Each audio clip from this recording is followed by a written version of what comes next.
Captain Lee Jinho stood at the viewing port of the UES Horizon's Edge and watched the massive space station grow larger as they approached.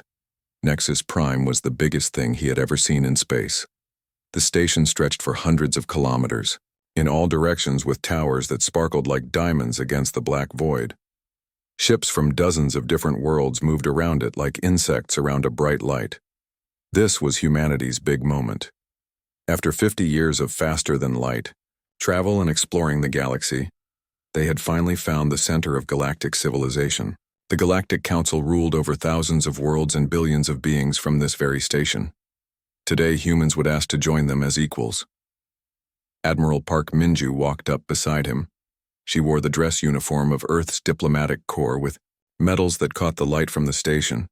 Her face was calm, but Jinho could see the tension in her shoulders. They both knew how important this meeting was for humanity's future. "Are you ready, Admiral?" Jinho asked quietly. Park Minju nodded once. "We have waited too long for this chance. Today we show them that humans deserve a place among the stars." The docking process took 2 hours. The alien technology was far beyond anything humans had built, but their ship's computer managed to interface with the station's systems. When the airlock opened, 12 different types of atmosphere mixed together, creating a strange smell that made Jinho's nose wrinkle. The corridor they walked through was enormous. The ceiling stretched up so high that it disappeared into shadows. Beings of all shapes and sizes moved past them without giving the humans a second look.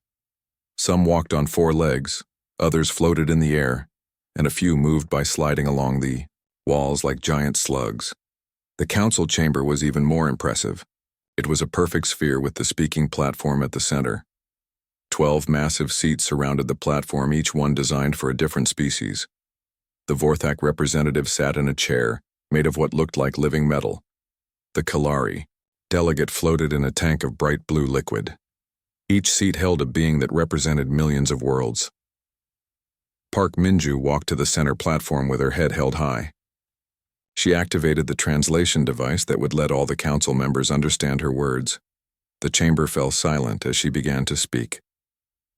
"Honorable council members," she said, in a clear voice. "I am Admiral Park Minju, representing the United Earth government and all of humanity. We come before you today to request membership in the Galactic Council. Humans have traveled the stars for 50 years. We have built colonies on dozens of worlds. We have learned to live in peace with the species we have encountered. We believe we are ready to take our place as partners in galactic civilization." The silence stretched on for long minutes. Then the Vorthak representative leaned forward. Its voice came through the translator as a harsh mechanical sound. "Humans," it said with what sounded like disgust. "We have been watching your species for over a century. You are violent beyond measure. Your history is filled with wars and destruction. Even now your colonies fight among themselves. You are not ready for galactic society." Another voice joined in. The hegemony representative spoke with a voice like grinding stone. "Your technology is primitive. Your ships are crude. Your weapons are basic. What could you possibly offer to advanced civilizations like ours?" One by one, the council members spoke. Each one found new reasons to reject humanity's application. They called humans too aggressive, too unpredictable, too young as a species. Some said humans were a contamination risk to peaceful galactic society. Others claimed that human expansion threatened the stability of established trade routes. Park Minju listened to each criticism without showing emotion. When the last council member finished speaking, she stood quietly for a moment before responding. "We understand your concerns," she said, "but we believe you are judging us based on incomplete information. Yes, humans have fought wars, but we have also learned from them.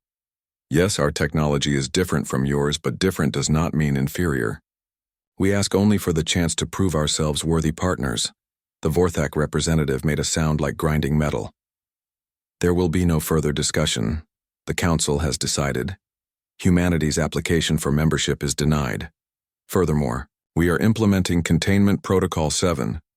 Human expansion beyond your current 12 colony worlds is forbidden.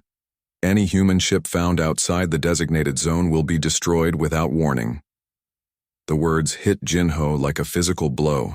Not only had the Council rejected humanity, but they were putting humans in a cage. He looked at Admiral Park and saw the same shock in her eyes that he felt in his chest. Park Minju's voice remained steady despite the devastating news. You cannot simply imprison an entire species because you fear them. We can, and we will. The hegemony representative replied. The decision is final. You have 48 hours to inform all human colonies of the new restrictions. Any violation will result in immediate military action. The meeting was over. Security drones appeared from hidden panels in the walls and surrounded the human delegation. They were escorted back to their ship without ceremony. As the airlock sealed behind them, Jinho felt like they were closing the door on humanity's future. Back on Earth, Dr. Kim Daeho sat in his underground laboratory beneath the Terran Science Institute. Banks of quantum computers lined the walls processing signals from across the galaxy. As director of deep space communications, he monitored everything that moved through the quantum networks that connected the galaxy's civilizations. What he had discovered over the past year made him sick to his stomach. The Council had been spying on humanity for decades. They had detailed files on human military capabilities, industrial capacity, and even the genetic makeup of different human populations. They knew everything about humans but had never bothered to make contact until humans found them first. Even worse, the Council had been stealing human innovations for years. Medical techniques developed on Earth appeared in alien hospitals with no credit given to human inventors. Engineering solutions created by human scientists showed up in Council technology patents. The aliens had been taking the best of human creativity while planning to keep humans locked away from the galaxy. Commander Yoon Hyejin received the classified report while she was aboard the UES Guardian in orbit around Mars. As head of Earth's defense fleet, she had been expecting bad news from the Council meeting, but the reality was worse than her worst fears. The containment protocol meant that alien warships were already moving to surround human space. Her tactical display showed the positions of Council fleets as they took up blockade positions around every major human colony. Hundreds of alien warships, with technology far superior to anything humans possessed. If humanity tried to break free from the containment zone, it would mean war against impossible odds. President Choi Sun-woo called an emergency meeting of the United Earth Government within hours of receiving Admiral Park's report. Representatives from every human colony attended via quantum link. The mood in the assembly hall was grim as the president explained the situation. The Galactic Council has made their position clear, she said to the packed chamber. They view humanity as a threat to be contained rather than a partner to be welcomed. They have surrounded our worlds with warships and threatened to destroy any human vessel that crosses their arbitrary boundaries. Angry voices erupted throughout the hall. Colony representatives demanded military action, while others called for diplomatic solutions. Some suggested surrendering to Council demands, while others wanted to fight regardless of the odds. President Choi raised her hand for silence. When the chamber quieted, she continued speaking in a voice filled with determination. We will not accept this imprisonment. We will not bow to alien masters who judge us without understanding us. Humanity has faced extinction before and survived. We will find a way through this crisis as well. The president's words were broadcast to every human world. In homes and factories, on farms and in cities, humans heard the news that would change their species forever. The galaxy had rejected them, but humanity would not give up their dreams of reaching the stars. As alien ships took their positions around human space, a new chapter in human history began. The galaxy thought it could cage humanity, but it had no idea what humans were capable of when their backs were against the wall. 3 months after the Council's blockade began, Supply Officer Kang Ji-soo stared at the holographic displays showing resource levels across all human colonies. The numbers painted a grim picture that got worse every day. Medical supplies were running dangerously low on the outer worlds. Rare minerals needed for advanced manufacturing had dropped to critical levels. Most concerning of all, the specialized components required for quantum computers and faster-than-light drives were nearly gone. The alien blockade was slowly strangling humanity. Council ships intercepted every supply convoy that tried to reach human colonies. They turned back merchant vessels and destroyed automated cargo pods without warning. The message was clear.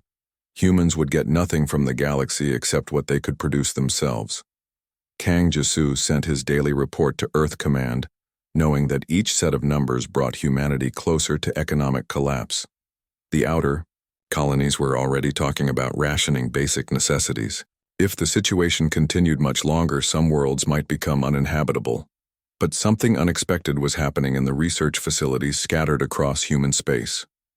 Engineer Nam Woo-jin worked 18-hour days in his laboratory beneath the Lunar Research Station, studying pieces of alien technology that humans had salvaged over the years. What he discovered challenged everything the Council had said about human inferiority.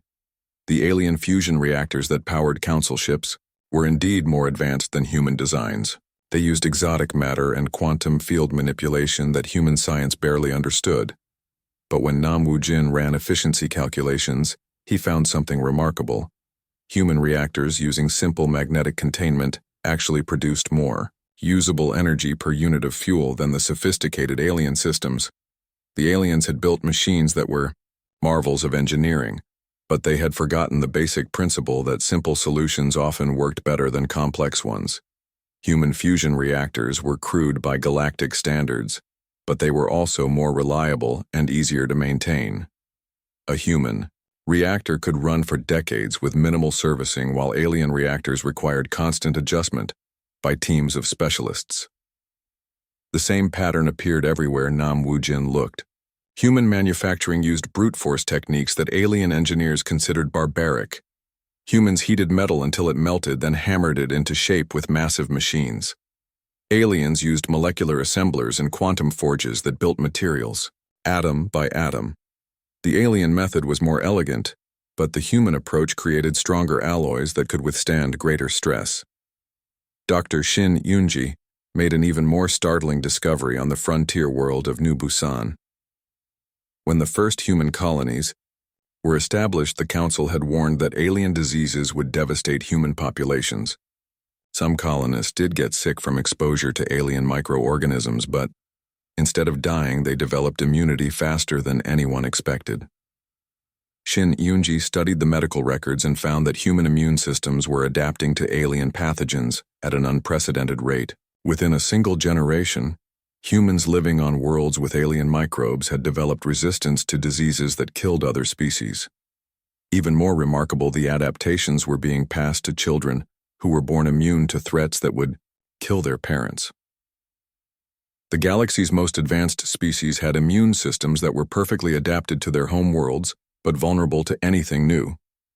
Humans had evolved on a world filled with countless dangerous microorganisms, and their bodies were designed to fight constantly changing threats.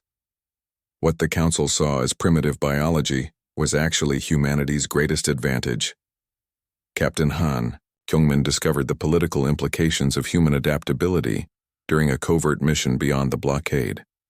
His ship, the UES Shadowrunner, was designed to look like a common asteroid mining vessel. Council patrols ignored it as it drifted through space toward the Zephyrian home system. The Zephyrians were one of the galaxy's minor species. They had been members of the Council for over 1,000 years, but they held no real power. Their representatives sat in the smallest chairs in the Council chamber, and their opinions carried little weight in galactic politics. Most other species barely acknowledged their existence. When Captain Han made contact with Zephyrian leaders, he expected to find loyal Council supporters. Instead, he found a species that was tired of being treated as second-class citizens. The Zephyrians had their own complaints about Council rule, but they had never dared voice them publicly. "Your species is lucky," said Council member Vixtar during a secret meeting in an abandoned mining station. "You were rejected before you could be trapped in the Council's web. We have been members for a millennium, and we are still treated like children who cannot make decisions for themselves."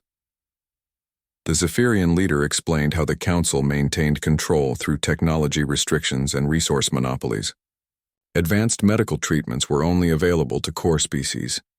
Faster-than-light communication required licenses that minor species could rarely obtain. Even basic manufacturing equipment came with restrictions that prevented client species from becoming truly independent. The Council promises protection and prosperity. Vixtar continued. But what they deliver is dependence and stagnation. Our people once explored the galaxy and built great cities among the stars. Now we beg for permission to repair our own ships. Captain Han realized that humanity was not alone in its frustration with Council rule. Across the galaxy, dozens of species chafed under the restrictions imposed by their supposed protectors. The Council maintained peace by keeping everyone weak and dependent, rather than by creating real cooperation between equals. Intelligence Director Lim Seo-young coordinated the flow of information from covert missions like Captain Han's. What she learned painted a picture of a galaxy that was far less stable than it appeared. The Council's perfect civilization was built on the suffering and frustration of countless species who had no voice in their own governance. Even more shocking was the discovery that several Council species were facing extinction. Their birth rates had been declining for centuries as they became more dependent on artificial life support systems. The technology that made their lives comfortable was also making them unable to survive without constant mechanical assistance. This hegemony core worlds had not seen a natural birth in over 200 years. All of their children were grown in artificial wombs and raised by mechanical caretakers. The Vorthak Empire was even worse. Their population had dropped by 90% over the past 5 centuries and showed no signs of recovering. Meanwhile, human populations across the colonies continued to grow at rates that amazed alien observers. Human families regularly had multiple children who grew up strong and healthy on worlds that would kill most other species. The galaxy's most advanced civilizations were dying, while the supposedly primitive humans thrived in environments that should have been impossible to survive. The irony was not lost on Lim Seo-young as she compiled her reports. The Council had rejected humanity as too crude and violent to join galactic civilization, but the same qualities that made humans seem barbaric to alien eyes were the ones that kept them alive and growing while advanced species slowly faded away. Back on Earth, the Industrial Revolution was beginning. General Ryu Tae-won oversaw the conversion of civilian manufacturing facilities to military production. If humans were going to be trapped behind an alien blockade, they needed to become self-sufficient in everything from medical supplies to starship components. Human engineers took apart every piece of alien technology they could find and learned to build their own versions using materials and techniques available in human space. The results were not as elegant as Council designs, but they worked just as well and could be mass-produced using existing human industrial capacity. Dr. Song Mi-young led teams of scientists in developing new approaches to problems that aliens solved, with technology humans could not duplicate. When they could not build quantum field generators, they found ways to use magnetic fields instead. When exotic matter was unavailable, they discovered that properly treated human alloys could achieve similar results. The human approach to engineering was fundamentally different from anything the galaxy had seen before. Aliens built perfect machines that lasted forever, but required specialized components and expert maintenance. Humans built good enough machines that could be repaired by anyone with basic tools and replaced when they wore out. The blockade that was supposed to cripple human civilization was instead forcing humanity to become stronger and more independent. Every month that passed saw new breakthroughs as human ingenuity found ways around the restrictions imposed by alien technology monopolies. In the hidden research facilities beneath Earth's surface, teams of scientists worked around the clock to unlock the secrets that would free humanity from dependence on galactic civilization. They did not know it yet, but their discoveries would soon change the balance of power across the entire galaxy. Ambassador No Jiwan met his contact in the abandoned cargo bay of a derelict space station that had been drifting in the void between star systems for over 3 centuries. The massive chamber was dark, except for the glow of emergency lighting that cast strange shadows on the corroded walls. This was not the kind of place where diplomatic meetings usually happened, but these were not normal times. The being that floated toward him moved like liquid mercury inside a containment suit that sparkled with built-in lights. This was a Kythera, representative from one of the galaxy's oldest civilizations. The Kythera had been spacefaring for over 10,000 years, but they held no seat on the Galactic Council and no voice in galactic politics. Ambassador No, the alien said through its translator. We are grateful that you agreed to this meeting despite the risks. My people have watched humanity's struggle with great interest. No studied the alien carefully. Intelligence reports suggested that the Kythera were one of dozens of species that had grown tired of council rule, but none had ever openly challenged the galactic government. If humanity could build alliances with these frustrated civilizations, it might change the balance of power across the galaxy. My government believes that the current galactic order serves the interests of a few species at the expense of many others. No replied. We are looking for partners who share our vision of a more equal future. The Kythera made a sound that the translator rendered as bitter laughter. Equal future. Yes, we remember when we believed such things were possible. 10,000 years ago, our people built cities that stretched across entire continents. Our ships explored regions of space that council species still consider too dangerous to visit. Now we exist at the pleasure of beings who evolved long after our civilization reached its peak.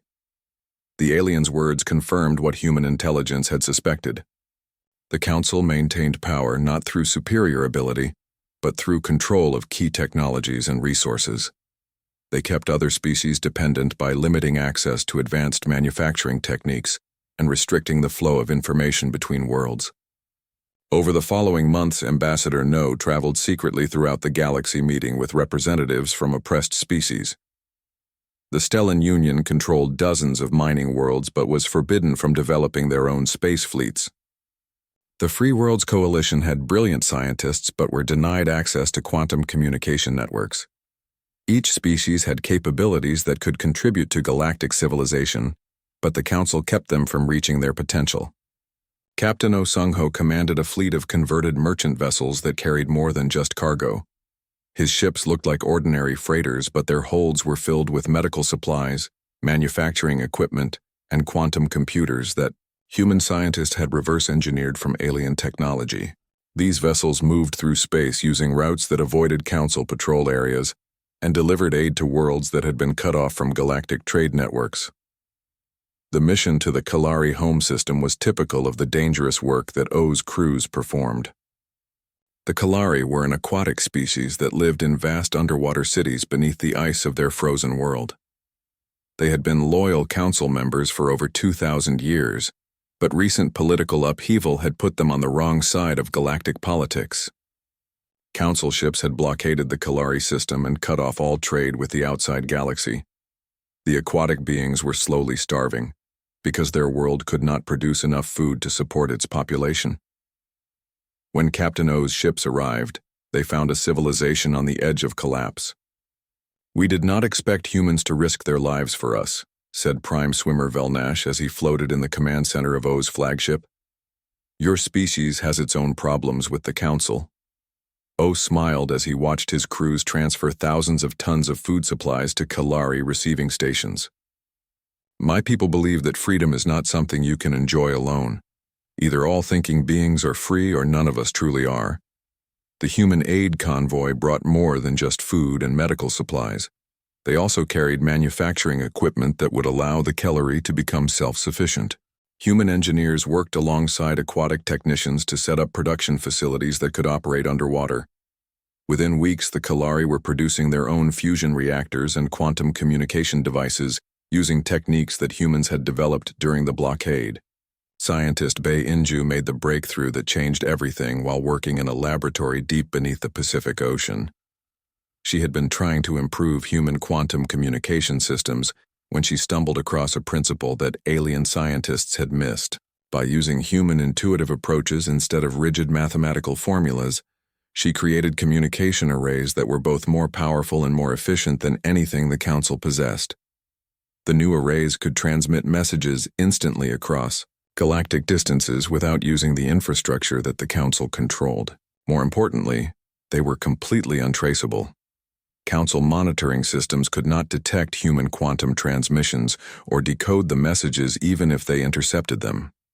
Within months, every human colony and resistance cell across the galaxy was connected by Bay's communication network. Information flowed freely between oppressed species for the first time in millennia. The Council's monopoly on interstellar communication was broken by technology that they had dismissed as impossible. On Earth, General Ryu Taiwan oversaw the greatest military buildup in human history. Shipyards worked around the clock to produce vessels designed for the kind of warfare that humans might face against technologically superior opponents. Human ships were smaller and faster than Council vessels, but they carried weapons that could punch through even the most advanced alien armor. The key insight came from studying how humans had fought wars throughout their history. Human military doctrine had always emphasized mobility and adaptability over raw firepower.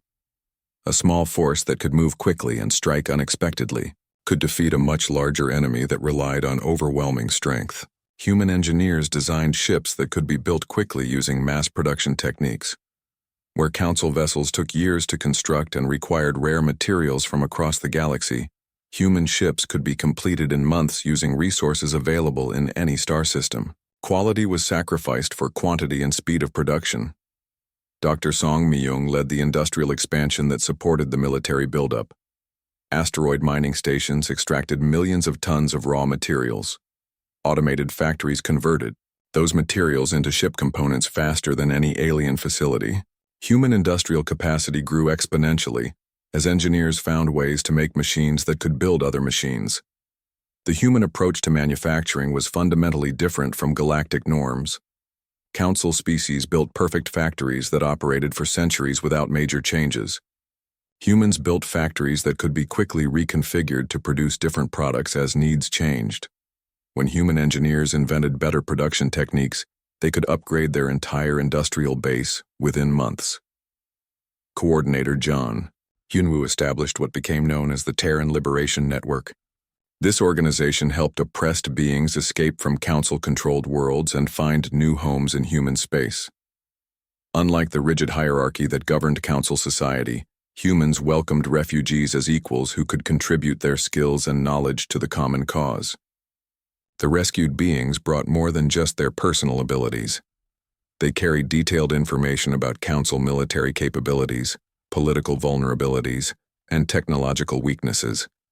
Each refugee was a source of intelligence that helped humans understand their enemies better. More importantly, the refugees served as living proof that humans practiced the equality they preached. Council propaganda painted humans as violent primitives who would exploit any species they encountered. But the beings who lived in human space told a different story. They spoke of a society where merit mattered more than species, and where every thinking being had the right to pursue their own dreams. The underground network grew larger every month as more species learned about the alternative that humanity offered. Secret communication channels carried messages between resistance cells on hundreds of worlds. Smuggling operations moved people and supplies across galactic distances. Safe houses provided shelter for beings who were fleeing Council persecution. The Council began to realize that something fundamental was changing in the galaxy. Their perfect order was breaking down, as species they had controlled for millennia began to question the system that kept them in subjugation. Reports reached the Council chambers of entire worlds declaring independence and joining the human-led resistance. Council military forces tried to crack down on the growing rebellion, but they found that their traditional methods no longer worked. When they destroyed one resistance cell, 3 more appeared to take its place. When they blockaded one star system, the rebels simply found other routes. The humans had introduced something into the galaxy that the Council could not understand or control. For the first time in thousands of years, the Galactic Council faced an enemy that fought by rules they did not recognize. The humans refused to be intimidated by superior technology or overwhelmed by numerical superiority. They adapted to every tactic the Council used. A Councilor Vexithalan of the Hegemony Core Worlds stood before the emergency session of the Galactic Council with his artificial life support systems humming louder than usual. The ancient being had not felt this level of stress in over 2 centuries, and his failing biological components were struggling to cope with the demands placed on them. The human contamination has spread to 47 star systems, he announced to the assembled representatives. Entire civilizations that have been loyal Council members for millennia are now openly defying our authority. If we do not act immediately, the rebellion will consume the entire galaxy. The holographic displays around the chamber showed the extent of the crisis. Red markers indicated worlds that had declared independence from Council rule. Yellow markers showed systems where local governments had stopped following Council directives. Even some of the green markers representing loyal worlds were flickering as reports came in of underground resistance movements. The Vorthak representative's metallic voice echoed through the chamber. The humans have introduced chaos into our perfectly ordered civilization. Their primitive concepts of equality and freedom are like a virus that spreads from species to species. We must eliminate the source before the infection becomes terminal. Other council members voiced their agreement. The Kalari delegate spoke of lost trade revenues as worlds stopped paying tribute to the galactic government. The Nexari representative complained that their carefully managed population controls were being undermined by human refugee programs. Every species on the council had suffered losses due to the growing rebellion. But it was the intelligence reports that truly frightened the council leaders. Human technology was spreading faster than anyone had believed possible. Worlds that had been dependent on council-controlled manufacturing were now producing their own ships and weapons. Communication networks that had taken the council millennia to establish were being replaced by systems that operated outside of galactic authority. The humans must be destroyed, Vexthalan declared. Not defeated or contained, but completely eliminated. Every human world must be burned to ash, and every human ship reduced to scrap metal. Only then can we restore order to the galaxy. The vote was unanimous. For the first time in galactic history, the Council authorized the complete extermination of an entire species. The combined fleets of 12 civilizations would gather at the edge of human space and sweep through every human colony like a cleansing fire. Fleet Admiral Kim Ji-won received the intelligence report while she was reviewing defensive preparations aboard the command ship UES Defiance in orbit around Earth. The numbers on her tactical display told the story of humanity's desperate situation. Over 3,000 Council warships were moving toward human space carrying enough firepower to crack planets and boil away entire atmospheres. The human fleet numbered less than 800 vessels, including converted merchant ships and hastily armed civilian craft. Every human colony had contributed what ships they could spare, but the math remained brutally simple. Humanity was outnumbered almost 4-to-1 by enemies who possessed superior technology and thousands of years of combat experience. Admiral Park Minju stood beside Kim as they watched the enemy formations advance through the outer sensor network. "They mean to end us completely," Park said quietly. "This is not a battle for territory or resources. They intend to wipe humanity from existence." Kim nodded grimly. "Then we implement Protocol Omega. If humanity is going to die, we will make sure the galaxy remembers why we deserve to live." Protocol Omega was humanity's most desperate strategy. Instead of trying to defend fixed positions, the human fleet would scatter across the galaxy and strike at Council worlds using guerrilla tactics. It would be a war of survival where victory meant simply continuing to exist while the enemy tried to hunt down every last human ship. Commander Seo Dongyuk coordinated the evacuation of non-combatants from worlds near the front lines. Millions of humans packed into transport ships that would carry them to the most remote colonies at the edge of human space. Families were separated, and entire communities were torn apart, but there was no choice. The Council had made it clear that they would show no mercy to human civilians. The evacuation revealed something remarkable about human society. Despite facing extinction, the colonists worked together with a unity that amazed outside observers. Families gave up their seats on evacuation ships so that children from other worlds could escape. Scientists destroyed their research rather than let it fall into Council hands. Soldiers volunteered for suicide missions that would give their comrades a few more hours to prepare. Captain Yu So-yun commanded the defense platforms that protected Earth itself. The massive orbital fortresses represented the best of human engineering and carried weapons that could threaten even Council dreadnoughts. But she knew that her platforms could not stop the enemy armada. At best, they could make the Council pay a high price for humanity's homeworld. The real battle would not be fought with guns and missiles. Communications Chief Lee Sujin prepared for humanity's final transmission to the galaxy. The message had been crafted by Earth's greatest philosophers and poets working alongside President Choi Sun-woo. It was not a plea for mercy or a threat of revenge. It was something that the galaxy had never heard before. As the Council fleet entered the outer edges of human space, Lee activated the quantum communication arrays that scientist Bae In-ju had developed. The transmission went out simultaneously to every world in the galaxy, using channels that the Council could not block or trace. President Choi's voice carried across thousands of light years as she spoke the words that would change galactic civilization forever. To all thinking beings in the galaxy, we make this declaration. Every sentient creature has the right to life and liberty, regardless of the species they belong to or the world they call home. No government has the authority to deny these rights based on fear or prejudice. The Terran Charter that followed was unlike any document in galactic history.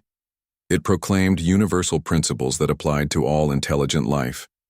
The right to self-determination meant that every species could choose its own form of government. The right to technological advancement meant that knowledge belonged to all beings and could not be hoarded by a privileged few. The right to freedom of movement meant that no species could be imprisoned within arbitrary boundaries. The Charter challenged the fundamental assumptions that had governed galactic civilization for millions of years. The Council system was based on the idea that some species were naturally superior to others, and therefore had the right to rule. The Terran Charter rejected that premise and declared that all thinking beings were equals, regardless of their level of technology or their place in galactic history. As the transmission spread across the galaxy, something unprecedented began to happen. On worlds where Council rule had been accepted for millennia, populations rose in revolt. The beings that the Council had kept in subjugation for so long heard humanity's message and realized that their oppression was not natural or inevitable. Resistance leader Jin Minsu had been preparing for this moment for months. Hidden cells across 47 star systems received the signal to begin simultaneous uprisings. The rebels struck at Council installations and government facilities, with weapons that humans had smuggled to them, and tactics that human advisors had taught them. The timing was perfect. Council military forces were concentrated in the fleets moving toward human space, leaving their home worlds vulnerable to attack. Local defense forces found themselves overwhelmed by rebellions that erupted on every continent of every world. The Council's perfect order collapsed within hours, as their authority was challenged across the entire galaxy. Dr. Hong Yunbi activated the quantum communication networks that connected resistance cells throughout known space. For the first time in galactic history, oppressed beings could coordinate their actions across interstellar distances without using infrastructure controlled by their oppressors. The revolution that began with humanity's rejection from the Council had become a galaxy-wide uprising against tyranny. The battle that followed was like nothing the galaxy had ever seen. Human ships used tactics that confused and frustrated the rigid military doctrines of the Council fleets. Instead of meeting the enemy in massive formation battles, humans fought like wolves attacking a herd. They struck fast and hard at weak points, then disappeared before the Council forces could respond. Council commanders found their technological advantages neutralized by human unpredictability. Their sophisticated targeting systems were designed to track ships that followed standard flight patterns. Human pilots flew their vessels in ways that violated every principle of proper space combat. They used asteroid fields and planetary gravity wells as weapons. They rammed their ships into enemy vessels when their weapons ran out of ammunition. The human fleet suffered terrible losses, but they inflicted damage far beyond what the Council had expected. Every human ship that died took at least one Council vessel with it. The aliens had superior technology, but humans had something more valuable. They had nothing left to lose. As reports of the galaxy-wide uprising reached the Council fleet, their commanders realized that they faced a Choi. President Choi Sun-woo stood in the observation deck of Unity Station and watched ships from 73 different species dock at the orbital platforms that stretched out in all directions. The massive space station was still under construction, but it was already larger than the old Council headquarters at Nexus Prime. More importantly, it had been built by free beings working together as equals rather than by slaves serving their masters. 6 months had passed since the Council fleet retreated from human space, and the galaxy was still adjusting to its new reality.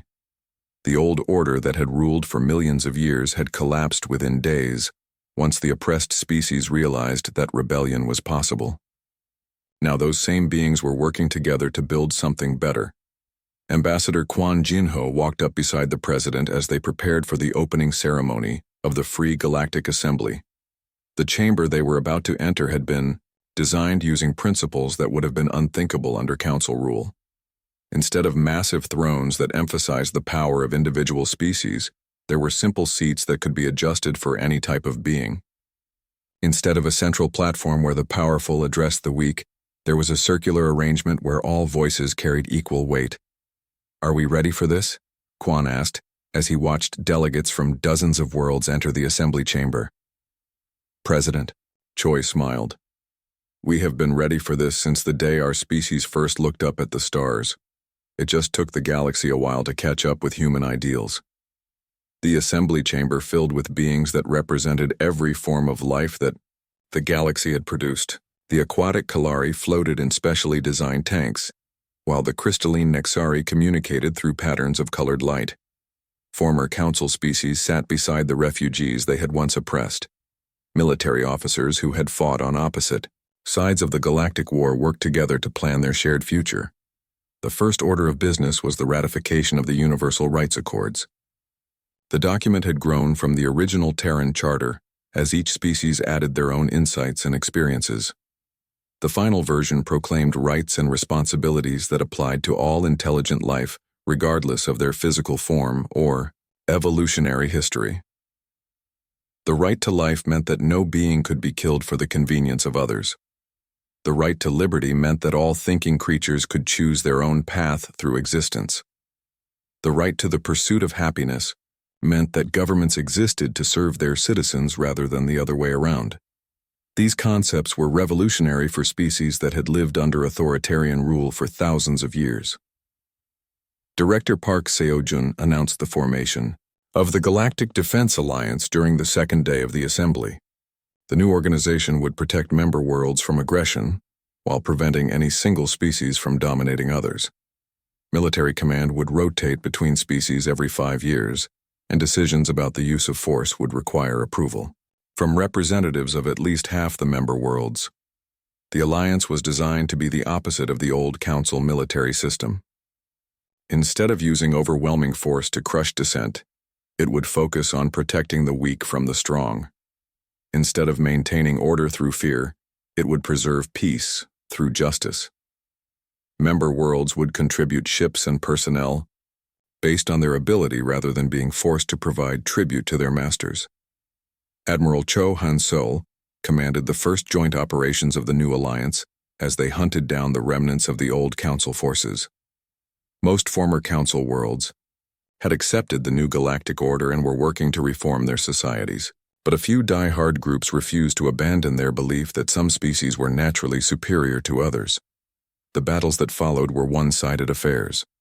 The old Council fleets had been designed to intimidate populations that had no choice but to submit to superior firepower. They were not equipped to fight enemies who used guerrilla tactics and advanced human technology. More importantly, they were not prepared to face opponents who actually believed in the cause they were fighting for. The pursuit of the last Council holdouts took alliance forces to the outer rim of the galaxy, where desperate refugees had established hidden bases among the dark stars. These beings clung to the old ways even as their artificial life support systems failed and their populations dwindled toward extinction. They preferred to die as masters rather than live as equals. Dr. Yang Ji-young established the Galactic Research Initiative in a ceremony that would have been impossible under the old system. Scientists from dozens of species shared their knowledge, freely for the first time in galactic history. Medical techniques that had been hoarded by the Council were distributed to worlds where they could save millions of lives. Engineering advances that had been restricted to elite civilizations became available to anyone who could use them. The impact was immediate and dramatic. Diseases that had plagued entire species for millennia were cured within months using treatments that combined the best insights from multiple worlds. Agricultural techniques developed for one environment were adapted to feed populations on completely different planets.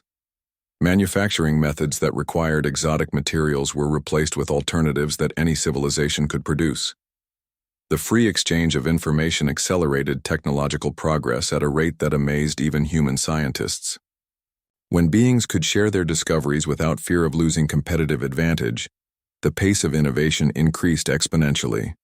Problems that had seemed impossible for individual species became simple when multiple civilizations worked together. The transformation was not limited to technology. Art and literature from across the galaxy began to influence each other in ways that created entirely new forms of creative expression. Music that combined the mathematical precision of crystalline beings with the emotional intensity of mammalian species produced symphonies that moved listeners to tears, regardless of their evolutionary background. The social changes were even more profound.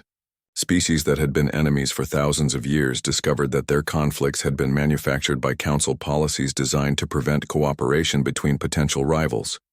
When the artificial barriers were removed, beings found that they had more in common than they had ever imagined. The success of the new galactic order created challenges that no one had anticipated. Worlds that had been kept deliberately primitive by council restrictions experienced rapid development that strained their social structures. Populations that had been oppressed for generations had to learn how to govern themselves. The transition to freedom was not always smooth, but it was irreversible. Captain Lee Jinho now held the rank of admiral and commanded Unity Station's defense fleet. 5 years after the fall of the Council, he still marveled at the changes that had transformed galactic civilization.